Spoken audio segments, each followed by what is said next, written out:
அண்மை செய்தியை பார்த்துக் கொண்டிருக்கிறோம். அன்புமணி தரப்புக்கு மாம்பழம் சின்னத்தை ஒதுக்கீடு செய்தது யார் என்று உச்சநீதிமன்றம் கேள்வி எழுப்பி இருக்கிறது.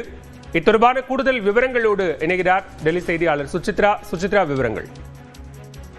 பாட்டாளி மக்கள் கட்சியினுடைய விவகாரம் தொடர்பான விசாரணை என்பது இன்று உச்சநீதிமன்றத்தில் தலைமை நீதிபதி அமர்வில் எடுத்துக் கொள்ளப்பட்டது. குறிப்பாக இந்த விவகாரத்தில் கட்சியினுண்டு தங்கள் தரப்புக்கு தான் சொந்தம் என்ற ஒரு கருத்தை வலியுறுத்தி மருத்துவர் ராமதாஸ் தரப்பில் தொடரப்பட்ட மனு மீதான விசாரணை இன்று எடுத்துக் கொள்ளப்பட்டது முக்கியமாக பார்க்கப்படுது. குறிப்பாக மாம்பழ சின்னத்திற்கு தடை விதிக்க வேண்டும் என்ற ஒரு கோரிக்கை தான் அவர் இன்றைய விசாரணையின் பொழுது மருத்துவர் ராமதாஸ் தரப்பில் அவர்கள் தரப்பு கோரிக்கையாக முன்வைக்கப்பட்ட நிலையில் கட்சி தொடர்பான வழக்கு மற்றும் சின்னம் தொடர்பான பிரச்சனை எழும் பட்சத்தில் யாருக்கு கட்சி என்று முடிவெடுக்கும் வரை சின்னத்தை முடக்க வேண்டும் என்ற ஒரு கோரிக்கையை அவர்கள் முன்வைத்தார்கள்.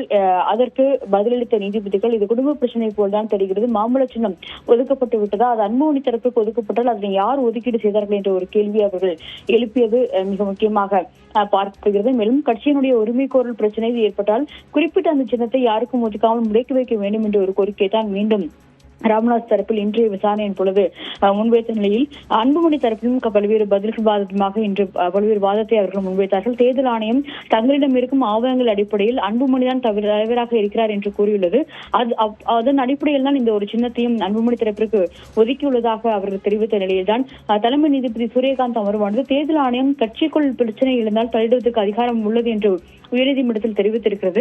அது மட்டுமல்லாமல் உரிமை குரல் விவகாரத்தில் முடிவு தெரியும் வரை சின்னத்தை முடக்கி வைக்கும் அதிகாரமும் உள்ளது என்று நீதிமன்றத்தில் தெரிவித்திருக்கும் நிலையில்தான் பாட்டாளி மக்கள் கட்சியினுடைய சின்ன விவகாரத்தில் இந்திய தலைமை தேர்தல் ஆணையம் ஒரு ஃப்ரெண்ட்லி மேட்ச் விளையாடுகிறது என்ற ஒரு கருத்தையும் அவர் தெரிவித்துள்ளார். அது மட்டுமல்லாமல் இந்த விவகாரம் தொடர்பாக சிவில் நீதிமன்றத்தில் உடனடியான ஒரு மனுவை தாக்கல் செய்து அந்த விசாரணையை ஒரு சில நாட்களுக்குள் முடிக்க வேண்டும் என்ற ஒரு உத்தரவையும் தலைமை நீதிபதி அமர்வானது தற்பொழுது பாமக விவகாரத்தில் உத்தரவாக பிறப்பித்துள்ளது முக்கியமாக பார்க்கப்படுகிறது. இந்த உச்சநீதிமன்றத்தின் உத்தரவின் நகல் இன்று மாலை பதிவேற்றம் செய்யப்பட்டவுடன் மருத்துவர் ராமதாஸ் தரப்பானது சிவில் நீதிமன்றத்தில் அணுகுவதற்கான ஒரு உத்தரவை தற்பொழுது தலைமை நீதிபதி அமர்வானது பிறப்பித்துள்ளது.